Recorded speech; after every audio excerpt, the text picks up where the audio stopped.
أعوذ بالله من الشيطان الرجيم بسم الله الرحمن الرحيم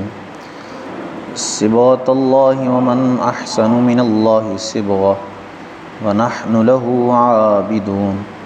قل أتحاجوننا في الله وهو ربنا وربكم ولنا أعمالنا ولكم أعمالكم ونحن له مخلصون أم تقولون إن إبراهيم وإسماعيل وإسحاق ويعقوب والأسباط كانوا هودا أو نصارى قل أأنتم أعلم أم الله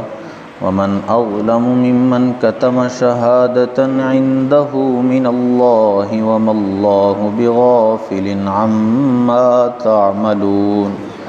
تلك أمة قد خلت لها ما كسبت ولكم ما كسبتم ولا تسألون عما كانوا يعملون صدق الله مولانا العظيم الصلاة والسلام عليك يا سيدي يا رسول الله وعلى آلك وأصحابك يا سيدي يا حبيب الله الصلاة والسلام عليك يا سيدي يا نبي الله وعلى آلك وأصحابك يا سيدي يا نور الله صبغۃ اللہ ومن احسن من اللہ صبغہ، اور ہم نے اللہ کی رینی لی اور اللہ سے بہتر کس کی رینی ہے، وَنَحْنُ لَهُ عَابِدُونَ، اور ہم اسی کو پوجتے ہیں۔ عیسائیوں کا یہ طریقہ کار تھا کہ جب ان کے دین میں کوئی داخل ہوتا یا ان کے ہاں کوئی بچہ پیدا ہوتا تو وہ پانی میں زرد یعنی پیلا رنگ ڈالتے اور اس کو اس میں 2-3 غوطے دیا کرتے، تو پھر کہتے کہ اب یہ ہمارے دین میں مکمل داخل ہو گیا۔ تو ان کا اس میں رد کیا گیا اس آیت میں کہ یہ جو ظاہری رنگ ہے اس کا کیا فائدہ، ظاہری طور پر یہ جو رنگ چڑھا ہے،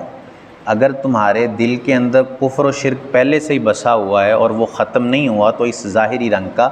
کچھ فائدہ نہیں۔ اصل رنگ تو یہ ہے کہ وہ جو اللہ کا رنگ ہے، وہ جو تمہارے ظاہر میں بھی آئے اور تمہارے باطن میں بھی آئے، تو جس طرح تمہارے ظاہر کو سنوارے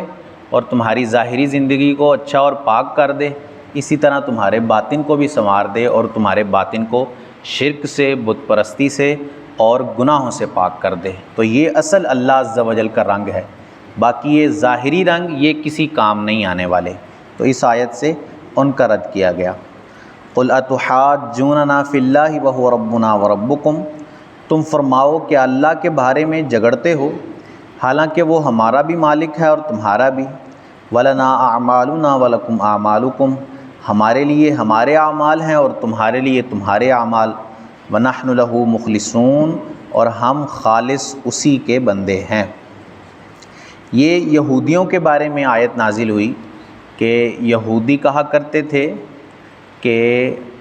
اللہ عز و جل نے ہم کو زیادہ اکرام سے نوازا ہے اور ہمارا دین چونکہ قدیم ہے، پرانا ہے، ہماری کتاب پرانی ہے اور ہمارے نبی سب سے افضل ہیں، تو ان کے بارے میں یہ آیہ مبارکہ نازل ہوئی کہ اللہ عز و جل اپنے بندوں میں سے جسے چاہے نبی بنائے،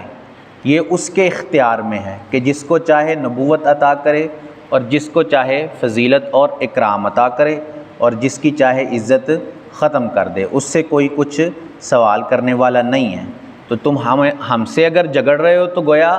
اللہ کے بارے میں جھگڑ رہے ہو، کیونکہ اللہ نے ہی ہمیں فضیلت و اکرام سے نوازا ہے اور اللہ نے ہی ہمارے نبی کو فضیلتیں عطا کی ہیں۔ تو جو اگر ہم سے جھگڑتے ہو تو اس کا مطلب ہے کہ اللہ سے جھگڑتے ہو، اور ہمارے لیے ہمارے اعمال ہیں اور تمہارے لیے تمہارے اعمال، نہ ہمیں تمہارے اعمال کچھ فائدہ دینے والے ہیں اور نہ تمہیں ہمارے اعمال کچھ فائدہ دیں گے، سب نے اپنے اپنے اعمال کے مطابق جزا اور سزا پانی ہے۔ ام تقولون ان ابراہیم و اسماعیل و اسحاق و یعقوب والاسباط کانوا ھودا او نصارا، بلکہ تم تو یوں کہتے ہو کہ ابراہیم و اسماعیل و اسحاق و یعقوب اور ان کے بیٹے یہودی یا نصرانی تھے۔ قل اانتم اعلم ام اللہ، تم فرماؤ کیا تمہیں زیادہ علم ہے یا اللہ کو؟ ومن اظلم ممن کتم شہادۃ عندہ من اللہ، اور اس سے بڑھ کر ظالم کون جس کے پاس اللہ کی طرف سے گواہی ہو اور وہ اسے چھپائے۔ وما اللہ بغافل عما تعملون، اور اللہ تمہارے اعمال سے بے خبر نہیں، غافل نہیں۔ یہ یہودیوں اور نصرانیوں کا طریقہ کئی دفعہ بیان کیا جا چکا ہے پہلے بھی، کہ یہ کہا کرتے تھے کہ ابراہیم علیہ السلام یہودی تھے۔ یہودی کہتے کہ ابراہیم علیہ السلام یہودی تھے، اور عیسائی کہتے کہ ابراہیم علیہ السلام عیسائی تھے۔ یہ صرف مسلمانوں کو دھوکہ دینے کے لیے کہ چونکہ مسلمانوں کو وہ اپنے دین میں داخل کرنا چاہتے تھے۔ یہودی کہتے تھے کہ یہودی ہو جاؤ کیونکہ پچھلے سارے انبیاء یہودی ہوئے، اور عیسائی کہتے تھے کہ عیسائی ہو جاؤ کیونکہ پچھلے سارے انبیاء جتنے بھی گزرے وہ سارے کے سارے عیسائی تھے۔ تو اللہ عز و جل نے اس آیت میں ان کا رد کیا کہ ابراہیم علیہ السلام یہودی یا عیسائی کیسے ہو سکتے ہیں، کیونکہ یہ دونوں دین ابراہیم علیہ السلام کے بعد دنیا میں آئے۔ آپ جب موجود تھے اس دنیا میں اس وقت تو یہ دونوں دین ہی موجود نہیں تھے، نہ یہودی موجود تھے اور نہ ہی نصرانی یعنی عیسائی موجود تھے، تو پھر وہ یہودی یا نصرانی کیسے ہو سکتے ہیں؟ اور پھر اس طریقے سے رد کیا کہ تمہیں زیادہ علم ہے یا اللہ کو زیادہ علم ہے، کیونکہ اللہ نے تو فرمایا ہے ما کان ابراہیم یہودیا ولا نصرانیہ، کہ ابراہیم نہ یہودی تھے نہ نصرانی تھے، ولکن کان حنیفا مسلمہ، بلکہ وہ خالص مسلمان تھے، وما کان من المشرکین، اور شرک کرنے والوں میں سے نہیں تھے۔ تو جب اللہ نے فرما دیا کہ وہ یہودی اور نصرانی نہیں تھے تو تم کون ہوتے ہو یہ کہنے والے کہ وہ یہودی یا نصرانی تھے؟ تو اس آیت میں ان کا رد کیا گیا۔ پھر یہ جو فرمایا ومن اظلم ممن کتم شہادہ،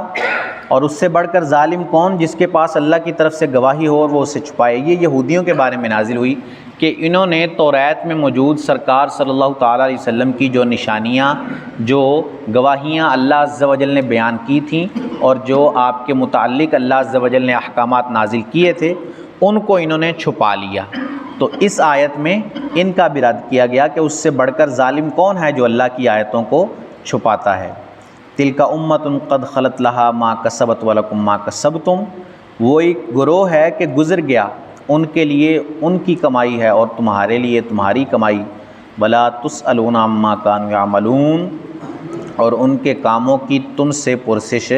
نہیں ہوگی، تم سے سوال نہیں ہوگا۔ یہ آیت پہلے بھی گزری ہے اور یہ دوبارہ سے ان کو تنبیہ کی جا رہی ہے کہ یہود یہ کہتے تھے کہ ہمارے آباء و اجداد چونکہ اللہ عز و جل کے نیک بندے تھے،